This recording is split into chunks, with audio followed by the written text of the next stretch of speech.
dire, oh, je dois encore aller à l'église. Non, j'ai le privilège d'aller à l'église. Je ne connaissais pas Dieu à l'époque.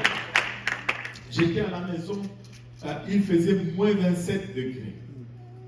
Et en ce temps-là, on n'avait même pas de portable, on n'avait pas de cellulaire. C'était le téléphone là dans la maison. Et ce jour-là, toute la journée, le téléphone n'a pas sonné. On allait maintenant vers 15h, 16h. J'étais tout seul là, dans mon petit appartement. Le grand monsieur que j'étais, j'ai juste commencé à pleurer tout seul. Personne ne m'a taquiné, là vous riez de moi. Personne ne m'a taquiné, personne ne m'a frappé, personne ne m'a insulté. Mais j'étais seul, j'ai commencé à pleurer tout seul. J'ai dit, mais qu'est-ce que je suis venu faire dans ce pays? J'aurais aimé avoir un ami.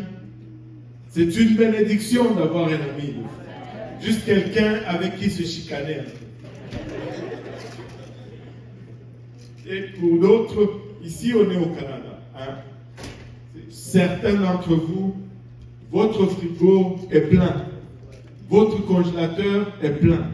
Vous cherchez même un deuxième congélateur. La nourriture n'est pas un problème. Allô? Mais pour d'autres, juste le repas sur la table, c'est une bénédiction.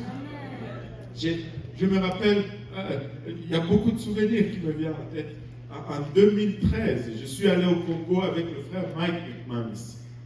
Et on est allé vivre, on habitait à la maison de mon père. La maison de mon père, je viens d'un quartier pauvre.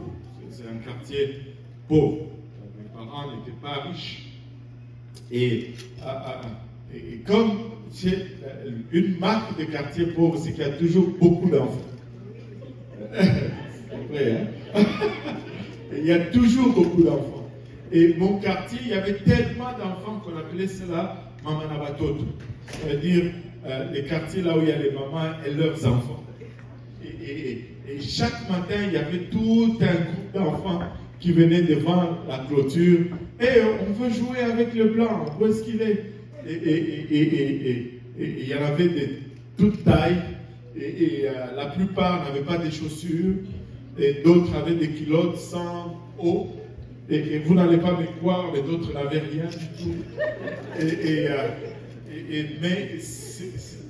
Et quand tu arrives dans ces quartiers, on ne sait pas s'il y aura un repas sur la table aujourd'hui.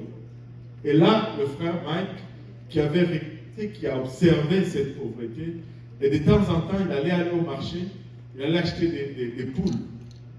Et il allait donner aux voisins. Et là, c'était la fête. Tu sais, waouh! Donc, quand on arrivait dans le quartier, tout le monde le saluait parce que chacun voulait avoir une poule. Et en plus, une poule, c'est pas du poisson, une poule chez nous, c'est des luxe.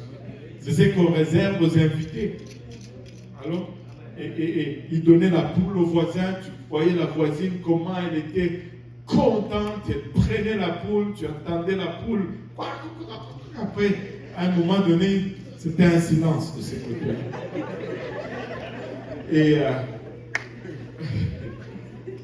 Et c'était plutôt des cris de joie de ceux qui allaient manger. Même un repas peut être une bénédiction. Nous avons tous des idées différentes de bénédiction. Et je ne sais pas s'il y en a parmi nous, je ne pense pas. Il y en a qui arrivent à cette place où avoir un yacht sur le fleuve Saint-Laurent, c'est ça la bénédiction. Il dit, je serai béni lorsque j'aurai mon yacht privé. Je suis béni lorsque j'aurai la maison à 5 chambres à coucher, salle de bain dans chaque chambre, 3 salons et ainsi de suite. Et dépendamment où nous sommes, la bénédiction peut être différente.